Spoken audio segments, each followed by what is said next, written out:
तो सलाखों के पीछे से क्या चलेगी सरकार? अरविंद केजरीवाल को कोर्ट से राहत नहीं मिली।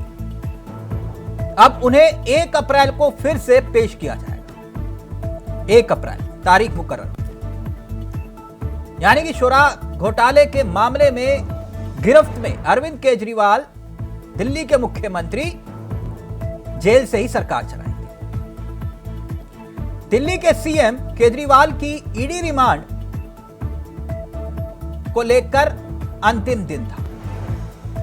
ईडी की टीम उन्हें दिल्ली के राउज एवेन्यू कोर्ट में लेकर पहुंची, जहां सुनवाई के दौरान दोनों पक्षों की तरफ से जोरदार दलीलें हुई।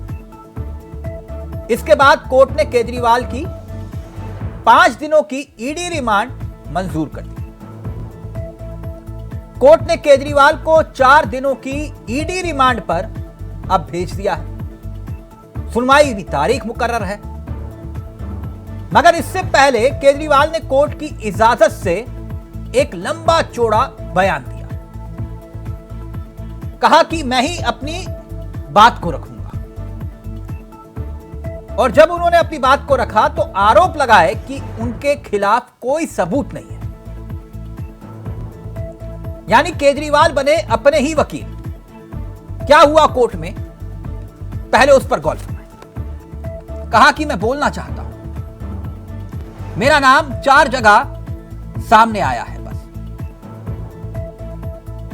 एक सी अरविंद, उसने बोला कि मेरी उपस्थिति में कुछ दस्तावेज दिए गए। एक मौजूदा मुख्यमंत्री को गिरफ्तार करने के लिए क्या यह काफी है? आगे कहते हैं केजरीवाल कि इस मामले में लोगों को गवाह बनाया गया, लोगों को बयान बदलने को मजबूर किया गया। मुझे किसी कोर्ट में दोषी साबित नहीं किया जा सकता। वहीं ईडी ने 25,000 पेज दाखिल किए हैं। आप इन दोनों को साथ में पढ़ लीजिए और फिर तय करिए कि मुझे गिरफ्तार क्यों किया गया। सवाल यह भी किया केजरीवाल ने कि 100 करोड़ का घोटाला अगर है तो पैसा गया कहां? 3 स्टेटमेंट दिए गए। केजरीवाल ने अपनी बात रखते हुए यह कहा कि 3 स्टेटमेंट दिए गए और उसमें से कोर्ट के सामने सिर्फ वो बयान लाया गया जिससे मुझे फंसाया जा सके। ऐसा क्यों? क्या यह सही है? एक और गवाह 7 बयान दर्ज किए गए, 6 में मेरा नाम नहीं है। फिर शरत रेड्डी का जिक्र आया तो केजरीवाल ने कहा कि मैं यह जानना चाहता हूं कि क्या ये 4 बयान एक सीएम को गिरफ्तार करने के लिए काफी है। वहीं बीजेपी ने आम आदमी पार्टी से 5 सवाल कर दिए लगे हाथ। सवाल यह कि आतिशी को सीएम के आदेश वाला लेटर किसने दिया। सवाल यह कि जेल से सरकार चलाना नैतिक प्रशासनिक रूप से क्या संभव है। सवाल बीजेपी ने यह पूछा कि जेल से शासन संभव तो सिसोदिया जैन से इस्तीफा क्यों लिया गया। सवाल आतंकवादी संगठन से रिश्ते के आरोप का खंडन क्यों नहीं किया गया। राघव चड्ढा का जिक्र किया। राघव चड्ढा लंदन की सांसद प्रीत कौर गिल से क्यों मिले। बीजेपी ने लगे हाथ ये तमाम सवाल आम आदमी पार्टी से पूछ लिए। वहीं एलजी साहब का एक बड़ा बयान आता है। एलजी साहब क्या कहते हैं इस पूरे घटनाक्रम के बीच? कहते हैं कि मैं दिल्ली के लोगों को भरोसा दिलाना चाहता हूं कि सरकार जेल से नहीं चलेगी। विनय कुमार सक्सेना कह रहे हैं, उपराज्यपाल। तो क्या कुछ बड़ा होने वाला है दिल्ली में? आज इन तमाम मुद्दों पर बात करेंगे और समझेंगे कि कानून क्या कहता है कि क्या जेल से सरकार चलाना अगर संभव है तो है कैसे। कुछ बयान सुनिए और फिर उसके बाद सीधा रुख करेंगे अपने मेहमानों की तरफ। भारतीय जनता पार्टी का मिशन मुख्यमंत्री उप मुख्यमंत्री हमारे सांसद की गिरफ्तारी से नहीं पूरा होता है। उसका तो मकसद ये किसी तरह से आम आदमी पार्टी को खत्म किया जाए, किसी तरह से इस जो आवाज है, आम आदमी की जो आवाज है, उसको बंद किया जाए। तो वो मिशन जारी है और आगामी दिनों में ये और भारतीय जनता पार्टी इस मिशन को और तेज करेगी। जांच एजेंसी काम कर रही है ना जी, उस पर मुझे लगता है कि जांच एजेंसी को अपना काम करने देना चाहिए। चीजें न्यायालय के समक्ष आएंगी तो सब सामने आएगा। मुझे सिर्फ एक ही बात लगती है कि शराब नीति में घोटाला हुआ है, चोर पकड़े जा रहे हैं, सच सबके सामने आ रहा है। मैं जांच एजेंसी का और पूरे इस निर्णय का स्वागत करता हूँ। सुनीता भाभी, सोचने वाली बात है। आपने कहा था कि अरविंद केजरीवाल भाई साहब कुछ बहुत बड़ा धमाकेदार बयान देंगे, लेकिन ना तो चूहा मिला ना चूहिया, कुछ भी समझ में नहीं आया। क्या केजरीवाल जी कंफ्यूज्ड हैं या हम सबको कंफ्यूज करने की कोशिश कर रहे हैं? क्योंकि सवाल तो यहाँ पे रिश्वतखोरी का है ना, पूरे शराब घोटाले का है, इलेक्टोरल बॉन्ड्स का नहीं है। इलेक्टोरल बॉन्ड्स तो खरीदे जाते हैं एक चेक देकर। अरविंद केजरीवाल भ्रष्टाचारी तो बनी गए हैं, वो लुटेरे तो बनी गए हैं, दिल्ली के लोगों के ऊपर अत्याचार करने वाले तो बन गए हैं, पानी, सीवर, बिजली, दवाई सबके मामले में। लेकिन अब वो मानसिक दिवालियापन के कगार पे हैं। वो जेल जाने के पहले माननीय कोर्ट के पास गए थे और हाई कोर्ट के जस्टिस महोदय ने कहा हम आपकी गिरफ्तारी पे रोक नहीं लगा सकते। ईडी के रेड के बाद मनी लॉन्ड्रिंग के अक्यूज्ड कंपनियों का सबसे ज्यादा पैसा भारतीय जनता पार्टी के पास चंदे के रूप में आया है, इलेक्टोरल बॉन्ड्स के रूप में आया है। जो पैसा ईडी के पास आया है उसको तो देश की जनता में बांटने के लिए आपको कोई कानून बनाना पड़ेगा, लेकिन इन सारे आरोपियों का, ये सारे मनी लॉन्डर्ड पैसे का सबसे बड़ा फायदा, इसकी सबसे बड़ी बेनिफिशियरी भारतीय जनता पार्टी रही है। बीजेपी सरकार ने ये देखा हुआ है कि अरविंद केजरीवाल और आम आदमी के सिवाय और कोई नहीं है देश में। ये देश में आम आदमी पार्टी और अरविंद केजरीवाल एक लौता और एक लौती पार्टी है जो। तो सीएम और सिंहासन की एक लंबी जुदाई। सीधा रुख करेंगे अपने मेहमानों की तरफ। आपको बता दें कि हमारे साथ इस चर्चा में जो आज मेहमान शामिल हो रहे हैं वो आपकी स्क्रीन पर है। अनिल गोयल साहब बीजेपी के अनुभवी चेहरे हैं, कांग्रेस का चेहरा, इस कार्यक्रम का हिस्सा डॉक्टर अमरनाथ पासवान जी हैं, मनीष गुप्ता जी राजनीतिक विश्लेषक हैं, साथ ही साथ हमारे साथ हिंदुस्तानी जुड़े हुए हैं सुमित जी, आम आदमी पार्टी के युवा चेहरे। आप सभी का बहुत बहुत स्वागत है। तो सबसे पहले सुमित जी, आप ही से इस चर्चा की शुरुआत करना चाहूंगा। आप लोग कह रहे थे कि एक बहुत बड़ा धमाका होने वाला है 28 तारीख को। यहां तो खोदा पहाड़ निकली चुई या कुछ दिखा नहीं। सबसे पहले तो आप सभी को नमस्कार। चावला साहब, ऐसा कुछ भी नहीं है, धमाका हुआ है। हाँ। आज ईडी के पास जवाब नहीं। अरविंद केजरीवाल जी जब अपनी बात रख रहे थे तब ईडी बिल्कुल कमजोर, जो एक स्टूडेंट होता है ना जिसका काम पूरा नहीं होता और वो कहता है कि मैं अपनी कॉपी घर भूल आया हूं, मैं अगली बार आऊंगा सर कॉपी लेकर आऊंगा, आज एक वो चीज देखने को मिली। अरविंद केजरीवाल नहीं, खुलासा क्या हुआ मैं ये जानना चाह रहा हूं। मैं आपको बता रहा हूं, आपने इस चर्चा के शुरू में जो आपने चीजें कही मैं वही चीजें दोहराता हूं। अरविंद केजरीवाल जी ने कोर्ट के सामने बिल्कुल स्पष्ट ये कहा कि मुझे असंवैधानिक तरीके से गिरफ्तार किया गया, पूरे देश में देखा है। आप ईडी ये कहती है कि हमारे पास सबूत है, सबूत के नाम पर कोई चीज ईडी सामने नहीं रख रही है। वो ये कहती है कि हमारे पास गवाह हैं। मैं आपसे एक बात पूछना चाहता हूं, क्या ऐसे गवाहों के ऊपर जिनको दबाव बना के, क्योंकि जो ये 3 गवाह हैं इन्होंने पहले कोई स्टेटमेंट दी थी, उसके बाद में अपनी स्टेटमेंट बदल के केजरीवाल जी का नाम। नहीं, ये बातें तो सब कोर्ट के भीतर हैं ही और आप लोग चर्चा कर ही और देश जान रहे। मैं बस इतना जानना चाह रहा हूं कि जो खुलासे का जिक्र आप लोग कर रहे थे वो खुलासा क्या हुआ? खुलासा यही तो हुआ कि ईडी के पास किसी भी प्रकार का कोई सबूत नहीं है। भारतीय जनता पार्टी के कहने अच्छा, ये खुलासा हुआ। ईडी आम आदमी पार्टी के नेताओं को और दिल्ली के चुने हुए मुख्यमंत्री को परेशान करने में लगी है। आज आप देखिए ना, कोर्ट के अंदर अरविंद केजरीवाल जी ने जब अपनी बात रखी तब ईडी उसको काउंटर करती ना। ईडी ने कहा नहीं नहीं सर, हम आप हमारे पास गवाह है, गवाह है। अरे जिस प्रकार के गवाह का हवाला ईडी दे रही है, ऐसे गवाहों पे तो कोई सर मैं सिर्फ इतना जानना चाह रहा था कि खुलासा क्या हुआ, आपने कहा कि यही खुलासा है। खैर अनिल गोयल साहब, जेल में नहीं जाता चावला साहब ऐसे गवाहों पर, जिस गवाह पर दिल्ली के जनता द्वारा चुने मुख्यमंत्री को जेल में डाल दिया। एक मिनट हिंदुस्तानी जी, देखिए आप जमानत मैंने तो देनी नहीं है ना सर, जो कोर्ट ने देनी है। अब वो दलीलें कोर्ट को समझ में आएंगी तो कोर्ट उस हिसाब से काम करेगा ना। एक मिनट अनिल गोयल साहब, दिल्ली हाई कोर्ट ने जो पीआईएल थी वो खारिज कर दी, यानी कि जो आप लोग कह रहे थे कि भाई केजरीवाल जी इस्तीफा दो, सरकार जेल से नहीं चलेगी, कोर्ट कह रहा है कि जेल से चला लो सरकार। अब आपका अगला कदम क्या होगा? याचिका तो खारिज हो गई, अब व्हाट नेक्स्ट? तिलक जी, मेरा सिर्फ एक बात है, हमारा काम है कि हम अपने हकों की लड़ाई लड़ें। हमारा काम है हम दिल्ली की जनता की हकों की लड़ाई लड़ें। कोई भी आदमी जेल में रह करके सत्ता को नहीं चला सकता। जेल की इतनी कानूनी शक्ति है, इतनी चीजें हैं कि जो संभव ही नहीं है। देश का विकास ना रुके, इसलिए हम इनके इस्तीफे की बात कर रहे हैं। और दूसरी बात क्या है, नहीं कोर्ट ने याचिका खारिज कर दी ना। कोर्ट कह रहा है कि जेल से चला लो सरकार, तो आपका अगला कदम क्या होगा, मैं ये जानना चाह रहा हूँ।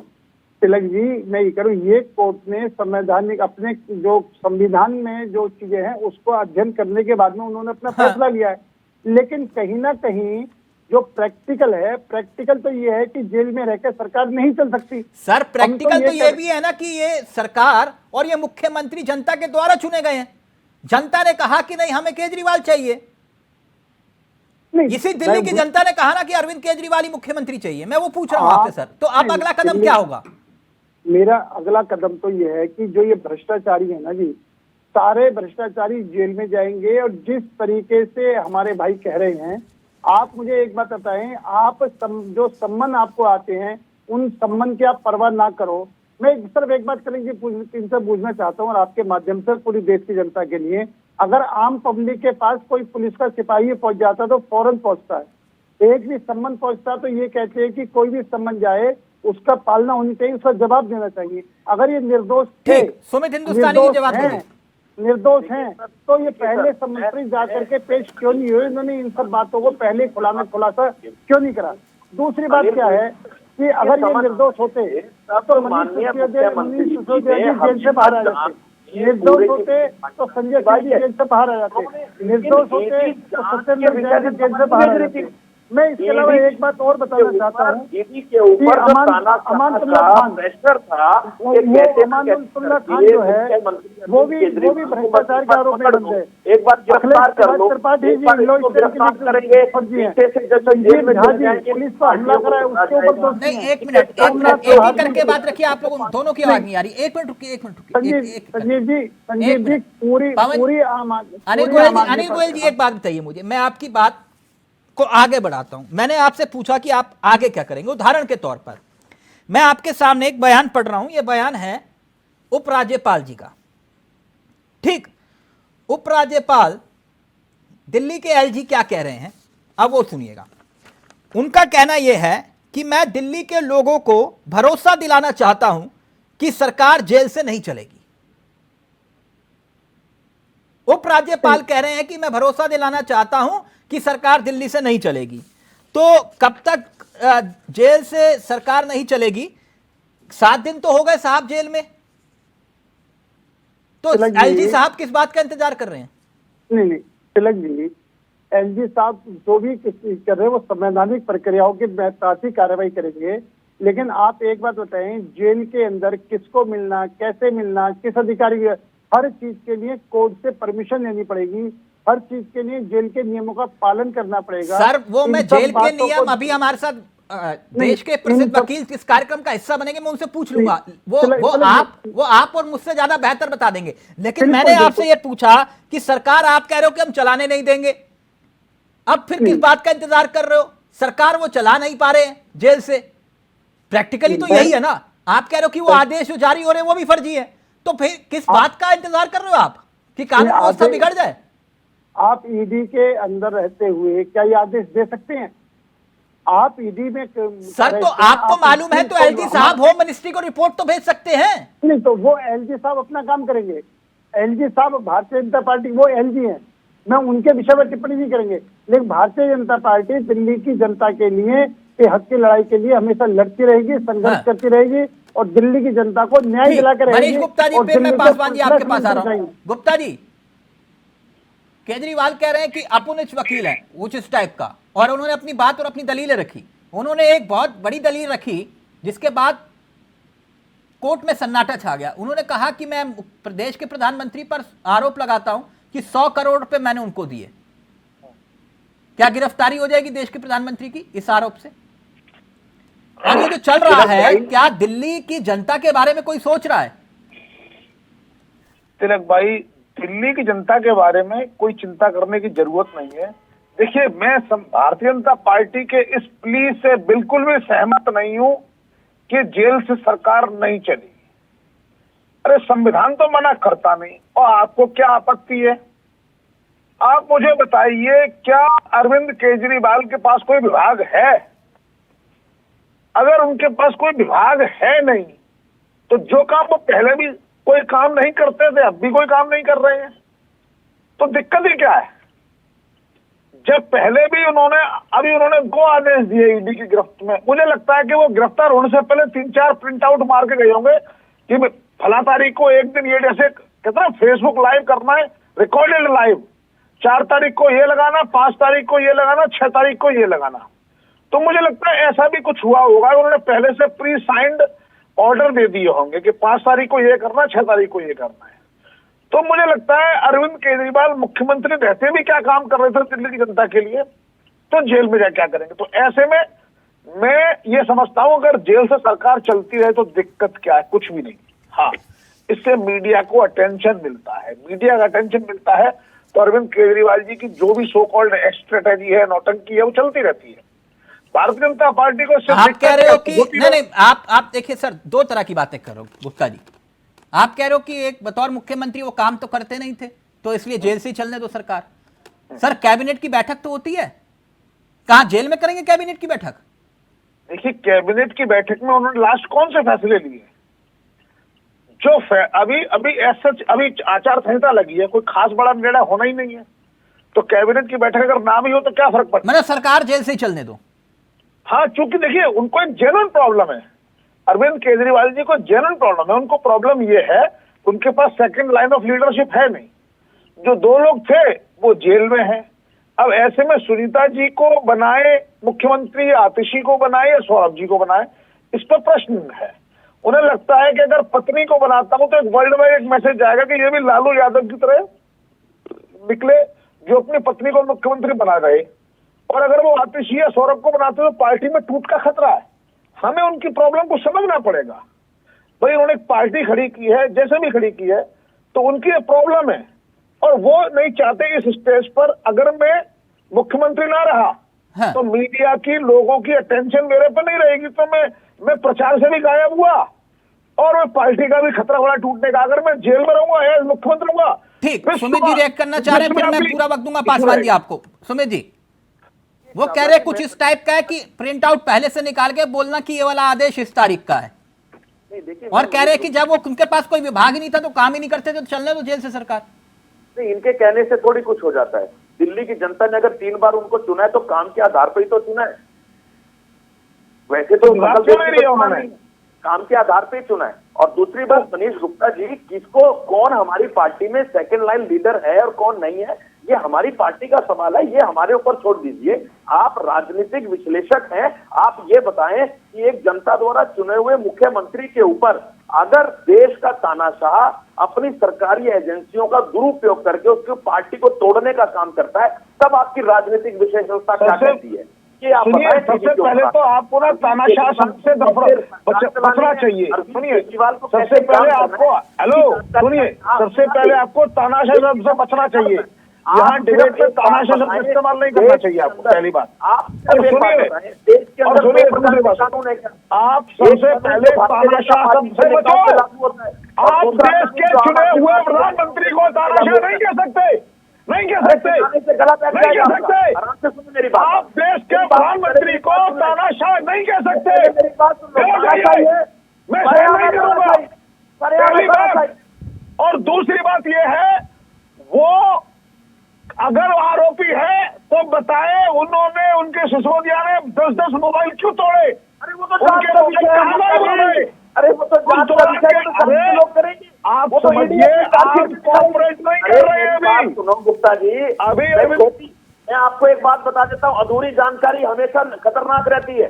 बिना अच्छा। अधूरी जानकारी हमेशा खतरनाक रहती है। सीबीआई ने जो 31,000 पेज की जो फाइल बनाई है, जिसके अंदर 294 लोग जो विक्टिम थे, उनका जब उन्होंने एग्जामिन किया, ईडी ने भी जो 162 लोगों का जो एग्जामिन किया है, 25,000 पन्नों की जो फाइल बनाई है, उसमें से 4 गवाह मिले। 4 गवाह में से जब उन गवाहियों को आप बनाना देखेंगे, जब उन्होंने कोर्ट में अपनी बात रखी, तो पहले तो वो कहते थे हम केजरीवाल जी को जानते नहीं। अच्छा, इसका मतलब ये है, एक मिनट, इसका मतलब ये मानूं मैं, इसका मतलब ये मानूं तो मनीष सिसोदिया के खिलाफ जो सबूत है वो पक्के हैं। इसका मतलब ये मानो, अगर आप ये कह रहे हो कि अरविंद केजरीवाल सिर्फ गवाही के बेसिस पे गिरफ्तार है, तो कहीं ना कहीं आप ये मानते हैं कि सबूत मनीष सिसोदिया के खिलाफ है, संजय सिंह के खिलाफ है, लेकिन केजरीवाल के खिलाफ नहीं है। यहाँ मैं सहमत होता हूँ। अगर आप इस बात को मान लें कि मनीष सिसोदिया के खिलाफ सबूत है। एक मिनट पासवान जी, एक मिनट मनीष जी, एक मिनट पासवान जी, आपके नेताओं के मैं कुछ पुराने बयान सुन रहा था इस शराब घोटाले को लेकर। ये आजकल ये सोशल मीडिया का जो जमाना है ना, वो बड़ा खतरनाक टाइप का भी है? खोद कर पुराने बयान निकाले जाते हैं। आपके नेता कह रहे थे उन बयानों में कि ये जो अरविंद केजरीवाल है, उसने दारू का दरिया पूरी दिल्ली में बहा दिया, ये बहुत बड़ा फ्रॉड है, घोटाला है, इसको जेल में बंद करो। आज वो जेल में है, आप कह रहे हो गलत तरीके से पकड़ा है, तो फिर या तो आप तब गलत थे या आज गलत हैं। पासवान जी जरा स्थिति स्पष्ट करिए। हाँ तिलक भाई, देखिए, भारतीय जनता पार्टी का जो खोखला नारा है 400 पार का, तो 400 पार तो जनता उनको देने नहीं जा रही है। इसलिए ये जनता द्वारा चुने गए मुख्यमंत्रियों को, चाहे झारखंड में हेमंत सोरेन जी हो, दिल्ली में अरविंद केजरीवाल जी हो, ऐसे संवैधानिक पदों पे कार्य कर रहे लोगों को अस्थिर करना, उनको जेल के सलाखों में डालना। और अगर अरविंद केजरीवाल जी के इस मामला को अगर समझना है तो हम लोगों को शरद चंद्र रेड्डी की बात करनी होगी। शरद चंद्र रेड्डी कौन है? वे मुख्य सूत्रधार हैं उस घोटाले के, लेकिन जब 3 से 4 बार कोर्ट में जब उनकी गवाही हुई तो कभी भी अरविंद केजरीवाल जी का नाम नहीं लिए, हमेशा मना किया। मैं तो ये जानना चाह रहा हूं, फिर आपने इतना झूठ क्यों बोला था? मेरी बात पूरी हो जाने दीजिए। आपने, इसका मतलब आपने केजरीवाल जी को फंसा दिया? बात पूरी हो जाने दीजिए, बात आ जाएगी तिलक भाई। तो शरद चंद्र रेड्डी जी कभी अरविंद केजरीवाल जी का नाम नहीं लिए, आम आदमी पार्टी का नाम नहीं लिए, लेकिन जैसे ही शरद चंद्र रेड्डी के ऊपर भारतीय जनता पार्टी का दबाव बना, वैसे ही वो लिख करके देते हैं कि केजरीवाल जी उसमें इन्वॉल्व हैं, उनकी पार्टी उसमें इन्वॉल्व है। और देख लीजिए आप पूरा चरणगत तरीके से कैसे काम होता है। शरद चंद्र रेड्डी सर, तो फिर आप किस आधार पर कह रहे थे ये घोटाला है बहुत बड़ा? तिलक भाई, बात पूरी हो जाने दीजिए। तो आप देखेंगे कि शरद चंद्र रेड्डी किस तरीके से इलेक्शन बॉन्ड खरीदते हैं और भारतीय जनता पार्टी को डोनेट करते हैं, और 55 करोड़ रुपया लगभग के डोनेट करते हैं। सर, ये बात तो पिछले 6 दिन से लगातार ऐसा लग रहा है कि रिपीट टेलीकास्ट हो रहा है। सर, आप यही बात तो दोहरा रहे हैं सब जगह। मैंने आपसे पूछा कि आप किस आधार पर कह रहे थे ये शराब घोटाला हुआ, मैं सिर्फ इतना जानना चाह रहा हूँ। नहीं, आप ये बात तो भाग रहे हैं। लोकतंत्र में हर आदमी को अपनी बात रखने का अधिकार है। सर, लोकतंत्र में अपनी बात रखने का अधिकार है, लेकिन ये आरोप जो आपने लगाए, या तो तब आपने झूठ बोला और उसी आरोप के आधार पर कार्रवाई हुई, और आज आप कह रहे हैं जानते हैं केजरीवाल तो हम फर्जी कहेंगे। आरोप अगर फर्जी है, निराधार है, तो हमको कहने में क्या दिक्कत है? तो यानी आप आरोप झूठे लगा रहे थे उस वक्त? नहीं, झूठे क्यों लगाएंगे हम? तो सर, आप अभी कह रहे हो कि ये झूठे थे। झूठा है तो झूठा है। और भारतीय जनता पार्टी की बौखलाहट है। भारतीय जनता पार्टी इतना बौखला गई है अरविंद केजरीवाल जी के जनाधार को देख करके, इंडिया गठबंधन के जनाधार को देख करके। मनीष गुप्ता जी रिएक्ट करना चाह रहे हैं। एक मिनट गुप्ता जी, मैं सिर्फ एक चीज पूछना चाहूंगा कि आम आदमी पार्टी और कांग्रेस दोनों के लोग ये बता दें कि शीला दीक्षित चोर थी या नहीं थी, बस उसी आधार पर फैसला हो जाएगा कि क्या थी। अभी स्थिति ये हो गई है, सुन लीजिए, अभी स्थिति ये हो गई है कि अब सिसोदिया को चाहे कुछ हो, केजरीवाल को कुछ नहीं होना चाहिए। सिसोदिया के खिलाफ सबूत थे तो कोई बोल नहीं रहा था। अब ये कोशिश हो रही है अरविंद केजरीवाल को बचा लो और सिसोदिया को जाने दो, समस्या ये हो गई है। नहीं, कांग्रेस के लिए भी आगे कुआं पीछे खाई वाला मामला है गुप्ता जी, बताइए। हाँ, तो इनसे पूछे ना कि शीला दीक्षित चोर थी या नहीं थी। अच्छा पासवान जी कुछ कह रहे हैं। अच्छा पासवान, गुप्ता जी पे जवाब नहीं आएगा, राजनीति से रिलेटेड आप कुछ भी पूछेंगे इन पे जवाब नहीं आएगा। केजरीवाल पूछो आप इसका जवाब दे दो। या कांग्रेस कह दे अजय माकन ने गलत आरोप लगाए, अजय माकन ने आरोप लगाए शराब के घोटाले को कानूनी जो संस्थाएं उन्होंने कानूनी कार्रवाई की है।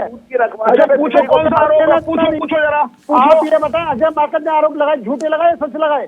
शराब के मामले के आरोप अजय माकन ने लगाए हैं, वो ठीक लगा या गलत लगा?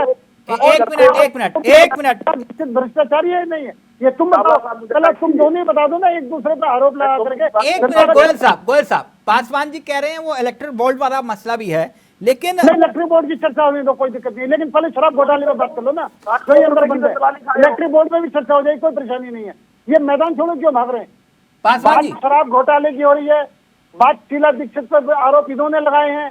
शीला दीक्षित चोर थी या नहीं थी, भ्रष्टाचारी थी नहीं थी? अजय माकन ने शराब घोटाले का आरोप लगाए हैं। अजय माकन भ्रष्टाचार तो इनके कहने पर आप कार्रवाई करते हो? नहीं, सुनते नहीं, वो कार्रवाई संस्थाएं कर रही है, हम नहीं कर रहे हैं कार्रवाई। जांच एजेंसियां अपनी कार्रवाई कर रहे हैं। क्या वाकई में एक चुने हुए मुख्यमंत्री को सलाखों के पीछे से शासन चलाना संभव है, प्रैक्टिकल है? एक मिनट पासवान जी, सामने जी एक सेकंड। आप इनका केजरीवाल ये कहता था जब ये विपक्ष में थे, कांग्रेस सत्ता में थी, कि ईडी क्या कर रही है, सीबीआई क्या कर रही है, इन संस्था को बंद करने चाहिए, इन पर कार्रवाई। गोयल जी किससे क्या क्या कुछ कहा, आप निकाला जाएगा तो बहुत दिक्कत हो जाती है ना। कहीं रुक जाइए एक मिनट सर, अभी वो लिस्ट पढ़ूंगा फिर मैं इतना लंबा समय बीत जाएगा। कहाँ किस पर आपने आरोप लगाए क्या? एक मिनट सावला जी, इलेक्ट्रिक बोर्ड पर चले जाए, ये कहीं भी चले जाए, इनको छूट है क्या? आप इस विषय में मुद्दा चर्चा होनी चाहिए। पासवान जी अपनी बात रखेंगे। पासवान जी, क्या सलाखों से शासन चला पाना संभव है? मेरा सवाल सिर्फ इतना था, प्रैक्टिकली। पासवान जी।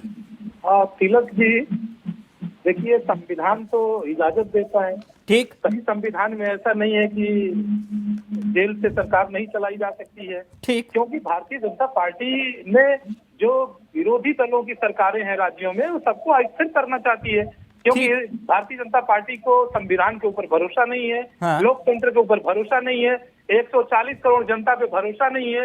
हाँ। तो माननीय हेमंत सोरेन जी ने इस्तीफा क्यों दिया? माननीय हेमंत सोरेन जी भी जेल से चला सकते थे ना, उन्होंने इस्तीफा क्यों दिया? वो सब व्हाइट हो जाते हैं।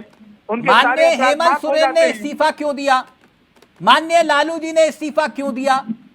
वो भी तो जेल से चला सकते थे, संविधान इजाजत देता है इस बात। देखिए, सबका अपना काम करने का तरीका अलग अलग है। अच्छा, संविधान कहीं किसी को रोक नहीं रहा है, तो नैतिकता फिर चने के पहाड़ पर चढ़ जाती है काम करने की। वो तो अरविंद केजरीवाल, ये तो सब आपके गठबंधन के लोग हैं, इंडी गठबंधन के लोग हैं। ये तो इंडी गठबंधन के लोग भी आपस में डबल चलेंगे क्या? देखिए, इनको इंडिया, वो भी इंडी गठबंधन, वो भी इंडी गठबंधन, वो भी इंडी गठबंधन। गोयल तो साहब, इंडी गठबंधन लोग कहीं कुछ बोल रहे हैं, कहीं कुछ बोल रहे हैं, कहीं कुछ बोल रहे हैं। आप एक बात बताएं कि जब एक बड़ा स्पष्ट है, देश की जनता ने देखा है, देश की जनता ने सुना है, केजरीवाल ने शीला दीक्षित पर भ्रष्टाचार के आरोप लगाए, जेल भेजने की बात करी। अजय माकन ने आम आदमी पर शराब घोटाले आरोप लगाए, जेल भेजने की बात हुई। आज दोनों चोर इकट्ठे मिल गए, आज दोनों भ्रष्टाचारी इकट्ठे मिल गए, दोनों भ्रष्टाचारी इकट्ठे मिल करके आज जनता को बेवकूफ बनाना चाह रहे हैं, जनता को बेवकूफ समझ रखा है।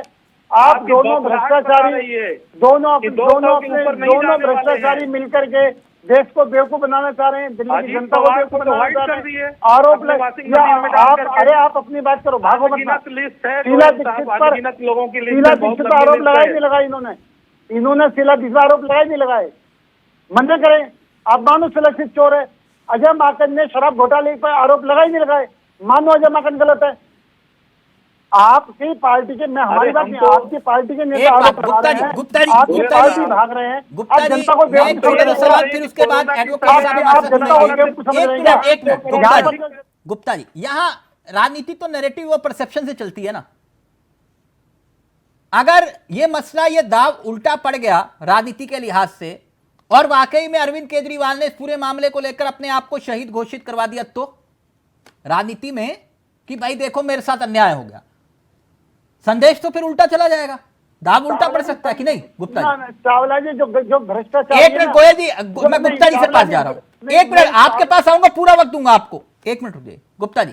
तिलक भाई, खेल हो, राजनीति हो, युद्ध हो, हाँ हार जीत तो होती ही है। हाँ और ये खिलाड़ी के अपने स्किल, अपनी टैलेंट, अपनी अपॉर्चुनिटी और उसकी सजावट पे डिपेंड करता है कि हाँ। खेल का रिजल्ट क्या निकलेगा।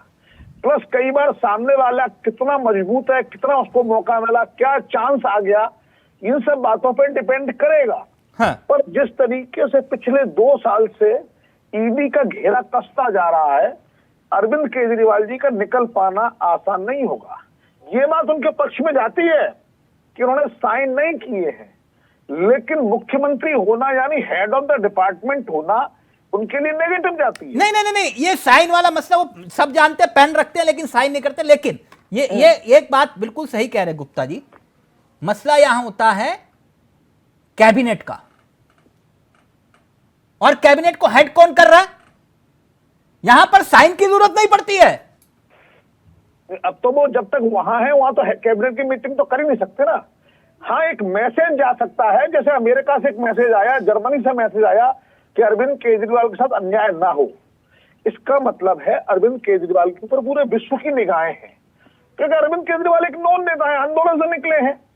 परेशानी ये है हाँ। कि उनके खिलाफ जो सबूत हैं हाँ। उनका भी निकलना बाकी है।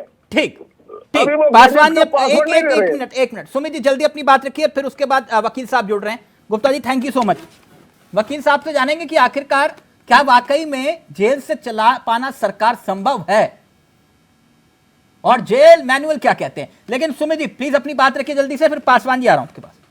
देखिए, मैं गोयल साहब की बात सुन रहा था। गोयल साहब बोल रहे थे कि हम तो अपने दिल्ली के हक की लड़ाई लड़ेंगे। आपको दिल्ली वालों ने चुना नहीं है हक की लड़ाई लड़ने के लिए, दिल्ली वालों ने अरविंद केजरीवाल अपने बेटे को चुना है हक की लड़ाई लड़ने के लिए। दूसरा, जो आपकी लड़ाई है वो सिर्फ सत्ता में आने के लिए है और शरद चंद्र रेड्डी जैसे लोगों से घूस लेने की लड़ाई है आप लोगों की, कि इलेक्टोरल बॉन्ड के जरिए कैसे उनसे घूस ले लिया जाए। दूसरी बात, भ्रष्टाचार का शब्द भारतीय जनता पार्टी के मुंह से ऐसे लगता है जैसे दूध का पैरा। पीसीआर टीम से चाहूंगा साउंड पर जो बैठे हैं कृपया करके गोयल साहब का ऑडियो उठा दीजिए। मैं आउट हो जाता हूँ जी, चलेगी, कोई दिक्कत नहीं मुझे डिबेट में बैठने की। आप और मुझे बोलने चांस नहीं दोगे, मैं इनको सुनने के लिए थोड़ी बैठा हूँ। आप अगर मेरी बात ही नहीं सुननी चाहिए, मैं इनको सुनने के बैठा हूँ क्या? गोयल साहब आपको वक्त आप तो मुझे दिया टाइम नहीं दोगे, सामने नहीं दे रहे टाइम, बार बार कभी इधर कभी इधर, तो फिर गोयल साहब आप गुस्सा क्यों हो रहे हैं? आपको पूरा वक्त दे रहा हूं मैं। चावला जी नहीं दे रहे, यही सबसे बड़ी दिक्कत है। मैं आउट हो जाता हूँ, आप मेरी सुनने के लिए बैठा हूँ क्या? सर सबसे ज्यादा वक्त तो आप ही को दिया गोयल साहब, इतना नाराज हो रहे हैं आप। चावला जी, अगर मैं लेकिन मैं ये देखता हूँ सादा साइन कहेंगे हमें, वो हमें भ्रष्टाचारी के, वो भी हमें, ये चोर आदमी, भ्रष्टाचारी आदमी, हमको भ्रष्टाचार बात करेंगे, आरोप लगाए, ये कांग्रेस का आरोप। गोयल साहब आप कह रहे हो आपको वक्त नहीं दिया, मैं आपको कमिटमेंट कर रहा हूं कि पूरे के पूरे नॉन स्टॉप आपको मैं 10 मिनट दूंगा। 1 मिनट रुक जाइए, आप मेरे सवालों का उत्तर दीजिएगा, मैं आपको पूरे 10 मिनट दूंगा। सबूत लेकर आओ। 1 मिनट सुमित जी, ऐसे शोर मत मचाइए प्लीज। यहाँ मैं आपको कमिटमेंट कर रहा हूं, यहां से भले ही मुझे 10 मिनट फालतू लेना पड़े डिबेट में, मैं आपको पूरा वक्त दूंगा गोयल साहब, ये मेरी कमिटमेंट है आपसे, आप भरोसा रखिएगा। मैं पहले आशीष जी के पास जाना चाहूंगा। आशीष जी सुप्रीम कोर्ट के जाने वाले वकील हैं, और मैं इनसे समझना चाहूंगा कि क्या जेल से सरकार चला पाना संभव है, जेल मैनुअल क्या कहता है, और क्या वाकई अगर ये संभव है तो हेमंत सोरेन, लालू प्रसाद यादव ये भी तो जेल से सरकार चला सकते थे। Ashish ji thank you so much, आपने इंडिया वॉइस के लिए वक्त निकाला। पहले तो आशीष जी, सर मैं आपसे जानना चाह रहा हूं, पूरा देश ये समझना चाहेगा कि क्या जेल से सरकार चला पाना एक मुख्यमंत्री के लिए क्या ये प्रैक्टिकल है, संभव है? जी चौला साहब, thank you for inviting me. और देखिए, आपका जो प्रश्न है कि क्या जेल से केजरीवाल साहब गवर्नमेंट चला पाएंगे या नहीं, देखिए इसके दो पहलू हैं जी। अगर आप लीगल पॉइंट ऑफ व्यू से देखेंगे तो हमारे देश के संविधान में या किसी कानून में ऐसा नहीं है कि उनको इस चीज से रोकता हो कि वो जेल में रहते हुए चीफ मिनिस्टर नहीं रह सकते हैं। क्योंकि देखिए, चीफ मिनिस्टर ना रहने के लिए केवल एक ही पॉसिबिलिटी हो सकती है कि जो उनका एलिगेशंस लगे हैं उनके अगेंस्ट चार्जशीट फाइल हो और उनका कन्विक्शन हो, और कन्विक्शन में जो सजा की मियाद हो, जो पीरियड हो, वो इतना हो कि उनका as a member of legislative assembly उनका डिस्क्वालिफिकेशन हो जाए। Only then he is barred from acting as chief minister of Delhi. अब देखिए, कानूनी रूप से कोई अड़चन नहीं है, लेकिन आपने एक बहुत ही महत्वपूर्ण बात कही कि प्रैक्टिकली ये कितना पॉसिबल होगा। अब देखिए, किसी भी चीफ मिनिस्टर के लिए एक गवर्नमेंट रन करने के लिए क्या जरूरी होता है, अगर आप देखें, उनको अपने कैबिनेट मिनिस्टर्स के साथ मीटिंग करनी होती है, अपने सीनियर ब्यूरोक्रेट्स के साथ मीटिंग करनी होती है, day to day policy directions देनी होती हैं, बहुत सारे सिग्नेचर्स करने होते हैं। तो इन सारी चीजों को देखते हुए ये किस हद तक पॉसिबल होगा, देखिए ऐसा नहीं है कि कंप्लीटली इम्पॉसिबल है। अगर उनको अदालत की तरफ से ये छूट मिलती है कि जो उनके सलाहकार हैं, जो ब्यूरोक्रेट्स हैं, जो मिनिस्टर्स हैं, उनको परमिशन दी जाए, तो with the permission of court there may B a possibility that he may successfully run it. लेकिन in absence of this permission, और स्पेशली चूंकि अभी उनकी कस्टडी इन्वेस्टिगेटिंग एजेंसी के पास है, ईडी के पास है, और उसके बाद जैसी खबर निकल कर आ रही है कि उनकी कस्टडी फर्दर सीबीआई भी सीख कर सकती है, तो जुडिशियल कस्टडी तो एक बहुत ही बाद की चीज है। अभी जब तक वो इन्वेस्टिगेटिंग एजेंसी के पास है तो इस तरीके की परमिशन टेक्निकली फिजिबल नहीं होती है, क्योंकि ये इन्वेस्टिगेशन का पार्ट होता है, उनसे पूछताछ चल रही होती है। तो there is a possibility that external contacts में influence the entire investigation. Once he is in judicial custody, there may be a slight possibility with the intervention or permission of the court. नहीं, यही जी अपनी बात पूरी करिए। अगर आप देखेंगे तो जितने भी हमारे चीफ मिनिस्टर्स हुए कंट्री का अगर इतिहास देखेंगे, लालू प्रसाद जी का हो गया, सोरेन जी का, या अभी हमने रिसेंट में देखा, तो कई बार ऐसा प्रैक्टिकली इस चीज को ज्यादा समझदारी भरा कदम माना गया है कि आप किसी दूसरे को चीफ मिनिस्टर बना दें, क्योंकि एक तरीके से देखिए ये एक मोरली भी जो हमारी एक कॉन्स्टिट्यूशनल मोरालिटी है, चीफ मिनिस्टर का पद एक कॉन्स्टिट्यूशनल पद है, तो हमारी कहीं ना कहीं कॉन्स्टिट्यूशनल मोरालिटी को वही बात मैं समझना चाह रहा था, और देश इस बात को समझना चाहेगा आशीष जी आपसे कि अगर जेल मैनुअल की ही बात कर लें, या फिर आपने कहा कि ईडी की कस्टडी में है वो, इस लिहाज से क्या कैबिनेट की बैठक ले पाना उनके लिए संभव हो सकता है? जी नहीं, जी नहीं, ये कोर्ट की तरफ से भी ऐसी permission, although decision is to be taken by the court, लेकिन और ये भी संभव है कि वीडियो कॉन्फ्रेंसिंग के जरिए वो कोई आदेश जेल के भीतर से या ईडी की कस्टडी से दे दें। देखिए, मैं आपको यही बताने की कोशिश कर रहा हूं कि देखिए, दो तरीके की कस्टडी होती है। एक होती है जिस समय आप किसी इन्वेस्टिगेटिंग एजेंसी की कस्टडी में होती है, that is part of the investigation. उस समय आपसे पूछताछ हो रही होती है, और वो पूछताछ इस तरीके के सेटअप में नहीं हो सकती है कि जहां पर आपके एक्सटर्नल कॉन्टेक्ट इस तरीके के हों जो कि इंटायर इन्वेस्टिगेशन को प्रभावित कर सके। हाँ, उनको कोर्ट की तरफ से परमिशन मिली हुई है अपने लॉर्ड से मिलने की, अपनी वाइफ से मिलने की, बाहर का जो घर का बना हुआ खाना है उसको खाने की। इन परमिशंस को अगर आप कंसीडर करेंगे, इन परमिशंस के साथ दिल्ली सरकार को जेल से नहीं चलाया जा सकता। एक बार जब वो जुडिशियल कस्टडी में पहुंचते हैं, उसके बाद क्या पॉसिबिलिटी होगी वो कोर्ट की डिस्क्रिप्शन पर तय करेंगे, लेकिन फिर भी प्रैक्टिकली ये बहुत ही ज्यादा मुश्किल काम होगा, और साथ ही साथ एक कॉन्स्टिट्यूशनल मोरालिटी का भी क्वेश्चन खड़ा होगा। देखिए, मुझको लगता है इस समय अगर आप देखेंगे जनरल इलेक्शंस के तुरंत बाद ही, कुछ महीनों के बाद ही दिल्ली स्टेट के भी इलेक्शंस लगे हुए हैं। तो अगर पॉलिटिकल एनालिसिस आप करेंगे तो maybe this may be a political strategy to I mean सारी सिचुएशन को एक कॉन्स्टिट्यूशनल क्राइसिस की तरफ ले जाना, और उसके बाद उसके पॉलिटिकल क्या नैरेटिव्स क्रिएट हो सकते हैं, जो डिफरेंट दल है अपने अपने नैरेटिव्स क्रिएट करके शायद हम देखेंगे कि दिल्ली में इलेक्शन भी कुछ जल्दी ही देखने को मिलेगा। जी ठीक, सर आप हमारे साथ जुड़े रहेगा, बहुत महत्वपूर्ण जानकारी आप दे रहे हैं। लेकिन एक बात गोयल सर, मैं अब आपको पूरा वक्त दूंगा, आप कितनी देर वक्त चाहते हैं मैं पूरा वक्त आपको दूंगा, आप नाराज मत हुआ करिए, आप इतने अच्छे काबिल प्रवक्ता हैं, आप नाराज हो गए। मैं एक बात जानना चाह रहा था, जो आरोप लगाए जा रहे हैं, जैसे कि सुमित हिंदुस्तानी जी, पासवान जी, वो ये कह रहे हैं कि भाई जो आपके साथ आ गया उसके साथ खून माफ टाइप का मामला है, या तो वो आपकी तरफ आ जाए, अगर आपके खिलाफ है तो आप उसको जेल में डाल देते हो। ये आरोप विपक्ष की तरफ से बार बार लगाए जाते हैं, जवाब दीजिए उसका। चावला जी, राजनीतिक आरोप लगाना इनका अधिकार है, खूब आरोप लगाएं, लेकिन जो जांच एजेंसियों ने इनको दोषी पाया है उसकी सजा मिलनी चाहिए, नहीं मिलनी चाहिए, एक बात। दूसरी बात, जिस तरीके से इन्होंने सम्मान को मानने से अवहेलना करी है, एक राजा, ये हम ये कहते हैं कि राजा को देख करके उसकी प्रजा चलती है। अगर राजा ही सम्मान को नहीं मानेगा, राजा ही जांच एजेंसियों के ऑर्डर को नहीं मानेगा, राजा ही कानून को नहीं मानेगा, तो पब्लिक भी कानून को नहीं मानेगी। तो क्या दिल्ली में अराजकता चाहते हैं? दिल्ली की पब्लिक किसी भी एजेंसी का कहना नहीं माने, दिल्ली की पब्लिक बिजली बिल ना जमा करे, दिल्ली की बिल हाउस टैक्स बिल जमा नहीं करे, दिल्ली की जनता टैक्स ना दे, और अगर कोई सम्मान आए तो उनको ना सुने, ना अटेंड करे। केजरीवाल जी क्या संदेश देना चाहते हैं? मेरा सिर्फ इसमें एक प्रैक्टिकल बात जो है, जो अभी हमारे वकील साहब ने भी बताया, उन्होंने कानूनी राय बताई है, लेकिन जो राजा, कई बार क्या होता है कि राजा को एक एक कदम सोच समझ के चलना पड़ता है, क्योंकि उसके कदम की प्रतिक्रिया जनता के बीच में आती है। आप अगर इस तरीके से कहेंगे तो जनता किसी किस्म की सरकार के साथ सहयोग ना करे। लेकिन सर फिर वही तो ये आरोप लगा रहे हैं कि भाई आपके पास ऐसी वॉशिंग मशीन है जिसमें सारे पाप धुल जाते हैं। चावला जी वॉशिंग मशीन है, चावल वो धुल जाते हैं। मुझको ये बताओ कि अगर कहीं भी गलत हो रहा है तो ये किसी भी जांच एजेंसी में जा सकते हैं, कोर्ट में जा सकते हैं, कार्रवाई कर सकते हैं, इनके खिलाफ एक्शन की बात कर सकते हैं। जिस तरीके से अजय माकन तो सत्ता में नहीं थे, अजय माकन ने केजरीवाल के खिलाफ शराब घोटाले के आरोप लगाए, जांच एजेंसियों में। सर एक और खुशखबरी आई है, आपको सुना दूं सर? सुनाओ जी। ये माननीय प्रफुल्ल पटेल जी जो हैं, जिन पर जांच चल रही थी, उनको क्लीन चिट मिल गई है।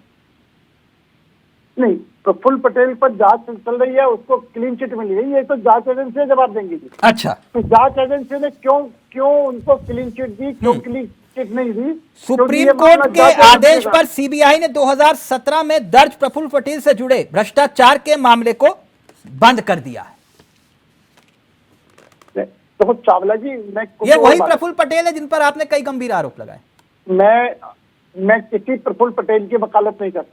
अच्छा, मैं सिर्फ एक बात कह रहा हूं कि अगर जांच एजेंसियों ने गलत तरीके से उसको क्लीन चिट दी है तो जवाब जांच एजेंसी को देना पड़ेगा।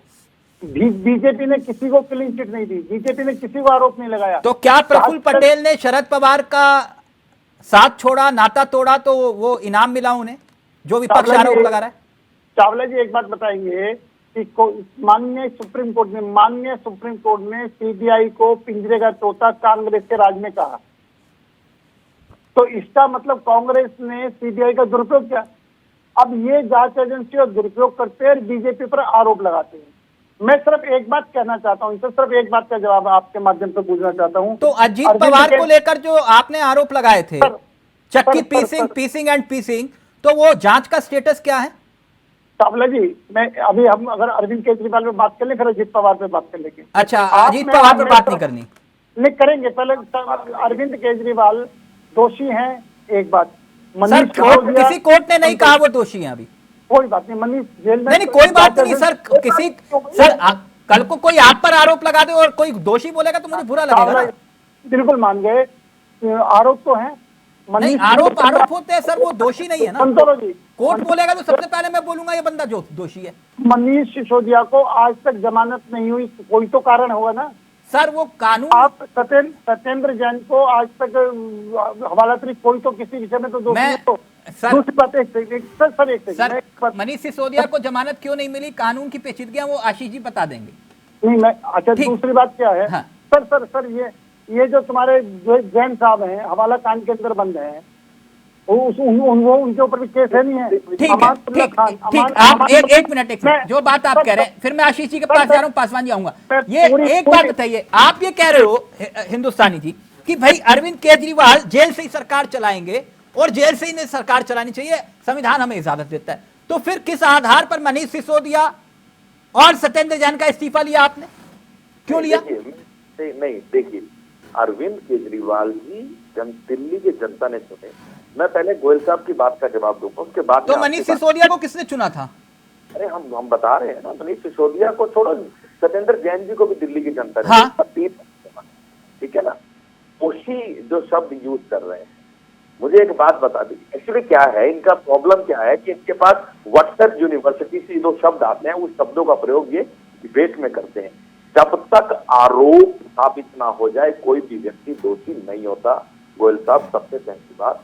दूसरी बात, आप सिर्फ केजरीवाल को ही ना दें, आपकी पार्टी के अंदर जितने भी भ्रष्टाचारी आए हैं, चाहे आप छगन भुजबल को ले लीजिए, हेमंत बिस्वा को ले लीजिए, जिनके लिए आप लोगों ने खूब धरने प्रदर्शन करे और ना जाने क्या क्या बोला। अभी कुछ नहीं दिन सर, पहले वो फिर वो कहेंगे कि रामलीला मैदान में आपने क्या क्या किया वो सब देखते। अब विषय वो नहीं है। मैं इतना जानना चाह रहा हूं कि अगर नैतिकता के आधार पर आप ये कह रहे हो कि केजरीवाल जी इस्तीफा नहीं देंगे, मुझे सिर्फ इतना बताइए, फिर मनीष सिसोदिया और सत्येंद्र जैन से इस्तीफा क्यों लिया आपने? अरे इस्तीफा, एक मुझे बात बता दीजिए, इस्तीफे को लेके ये लोग पकड़िए, तो केजरीवाल का भी इस्तीफा मांग रहे थे। जिस अभी इन्होंने राजा और प्रजा का नाम लिया था, दिल्ली के लोगों ने जिसको अपना राजा बनाया, वो राजा अपनी प्रजा में गया था क्या मुझे दिल्ली का मुख्यमंत्री होने के नाते अगर मैं जेल में जाता हूँ, क्या मुझे जेल से सरकार चलानी चाहिए, नहीं चलानी चाहिए? भैया उसी राजा की प्रजा ने बोला कि हम आपके साथ हैं, आप जेल में जाएं। सर ये कैसे हो जाता है? खबर मैं उस पर नहीं जा रहा। एक ना प्लीज ऐसे हाथ हिलाने आप ये से कह रहे हो नहीं कि जनता ने कहा कि जैन साहब का इस्तीफा ले लो, सिसोदिया जी को ले लो, लेकिन केजरीवाल जी आप मत देना इस्तीफा। मैंने तो ये कहा ही नहीं। और जिस हवाला कांड का जैन साहब को लेके ये बात कर रहे हैं, आपको 1 भी रुपया मिला सर? आपकी एजेंसी ने 1 भी रुपया साबित करा? अब आशीष जी, मैं वही आ रहा हूँ। आशीष जी, ये जो मसला है ना, बड़ा पेचीदा है, ये बार बार कोर्ट के भीतर केजरीवाल जी, 1 मिनट आ रहा हूँ हिंदुस्तानी जी, कोर्ट के भीतर भी ये बात उठाई, कहा कि ये 100 करोड़ रुपए की कह रहे हैं कि रिश्वत ली, कह रहे हैं वो पैसा है कहां, ये बार बार इसका जिक्र किया जा रहा है। क्या इस तरह की दलीलें कोर्ट में टिक पाती हैं आशीष जी? एक डिफेंस काउंसिल के लिए ये काफी क्रूशियल आर्ग्यूमेंट होता है कि प्रोसीड्स ऑफ क्राइम ये प्रूव करे कि प्रोसीड्स ऑफ क्राइम है कहां पर। अगर उसकी रिकवरी होती है तो ऑब्वियसली एक प्रोसिक्यूशन का केस बहुत ही मजबूत बनता है। लेकिन हमें इस चीज को समझना चाहिए कि ये पूरी जो एक फैक्चुअल इसका सेटअप है, चार्जशीट अगर हम देखें जो अभी तक फाइल हुई है, तो वो इस तरीके से है कि ये पैसा जो आया, ये प्रोसिक्यूशन का एलिगेशन है, वो कहीं ना कहीं फर्दर इलेक्शंस में यूज हुआ। तो केवल इस चीज को डिफेंस आर्ग्यूमेंट बनाना कि प्रोसीड्स ऑफ क्राइम रिकवर नहीं हुई है, ये कोई रिलीफ नहीं दिलवा सकता। और इसीलिए हम देखते हैं कि इस आर्ग्यूमेंट को बार बार लेने के बावजूद कोर्ट से कोई रिलीफ नहीं मिल पा रही है। ये देखिए पॉलिटिकल आर्ग्यूमेंट हो सकता है, लेकिन लीगल आर्ग्यूमेंट अगर एलिगेशन ये है कि पैसा आया और पैसा खर्च हो गया एक खास प्रक्रिया के लिए, तो फिर ये आर्ग्यूमेंट नहीं लिया जा सकता कि पैसा रिकवर नहीं हुआ है। ये लीगल आर्ग्यूमेंट नहीं होगा। लेकिन हाँ, अगर पैसा रिकवर होता तो प्रोसिक्यूशन का केस कहीं और ज्यादा सॉलिडिफाई हो सकता था। जी चावला साहब। ठीक, पासवान जी, ये कानूनी नजरिए से तो अभी कहानी लंबी चलेगी। अब एलजी साहब, आप नहीं चाहेंगे कि एलजी साहब इसको लेकर कोई जल्द से जल्द फैसला लें, और खासतौर पर अगर कोई दिक्कत है तो होम मिनिस्ट्री को कम से कम एक रिपोर्ट भेज दें? या आप यही चाहते हैं कि सरकार छुट्टी पर रहे, मतलब जेल में रहे? पासवान जी, देखिए एलजी साहब तो अपने हिसाब से अपनी बात रख रहे हैं। जनता की चुनी हुई सरकार को बिल्कुल वो नहीं मान रहे हैं। और जो भी एलजी अभी अरविंद केजरीवाल जी जितनी बार, सर आपके ऑडियो में दिक्कत आ रही, दोबारा से कनेक्ट करवा रहा हूं। पासवान जी, आपके ऑडियो में दिक्कत आ रही। यही बात तो सवाल खड़ा कर रही है कि भाई आप कल तक सुमित जी इसी आधार पर, नैतिकता के आधार पर इस्तीफे मांगा करते थे, अब आप कह रहे हो जेल से सरकार चलाएंगे। लेकिन वो ये कह रहे हैं कि भाई अगर आपको लग रहा है कि जिन पर हमने, या जिनकी जांच को हमने रोक दिया, जिन पर क्लीन चिट की बात है, तो आपकी भी राज्यों में सरकार है, आप उनके खिलाफ जांच बिठा दो, जो बात गोयल जी कह रहे हैं।